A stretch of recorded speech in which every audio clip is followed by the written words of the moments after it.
Hello mga kapatid, kumusta po tayo? At kung ikaw man ay ngayon ay nagda-drive, I hope and I pray na proteksyonan ka ng ating Panginoon. Kung ikaw man ay nagko-commute, nandoon ang paggabay ng Panginoong Hesus dahil hindi po natin alam kung anong mangyayari, hindi po natin alam kung anong mga pagsubok na darating sa ating buhay. But I know and I believe na kapag kasama natin ng Panginoon, nandiyon ang kanyang mga kamay, proteksyonan po tayo. Sabi ng salita ng Panginoon sa Isaiah chapter 41 verse 10, "So do not fear, for I am with you.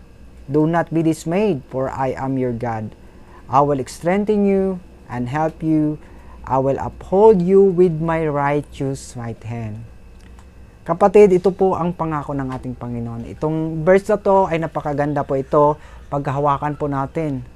Sabi dito, do not fear. Huwag po tayong matakot. For I am with you, sabi ng Diyos.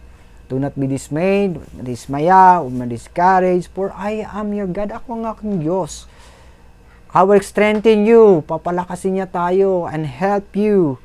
I will uphold you, hawakan tayo, ibabangon tayo, with my righteous right hand. Kasi minsan po marami po tayong mga pagsubok sa buhay, minsan nanghirap po tayo, minsan sa trabaho, toxic tayo. Marami tayong ginagawa na napapagod tayo.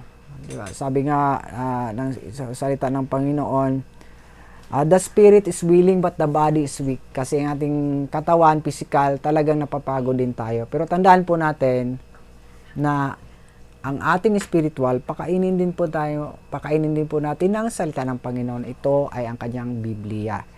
So, itong verse na to ay pinapaalala sa atin ng ating Diyos kasama natin lagi. I am with you. Kasama natin siya lagi sa lahat ng bagay, sa ating mga ginagawa.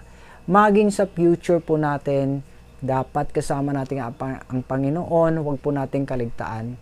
Bakit ko sinasabing dapat? Kasi minsan nakakalimutan na po natin ang Diyos.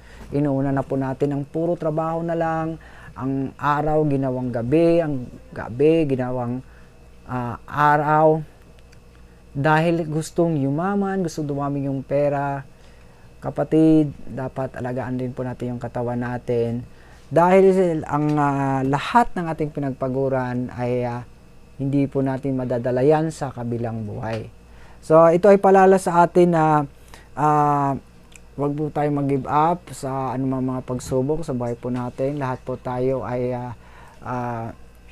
nakakaranas ng mga bagay na talagang minsan mahirap na hindi natin nakalain kung bakit nangyari to sa akin, bakit ganito, bakit hindi ko in-expect na ganito nangyayari. Pero ang ating Diyos ay handa niya tayong tulungan, handa niya tayong paghawakan, i-uphold, ibangunin niya tayo sa sitwasyon na akala natin ay wala ng pag-asa. Pero sa Diyos may pag-asa.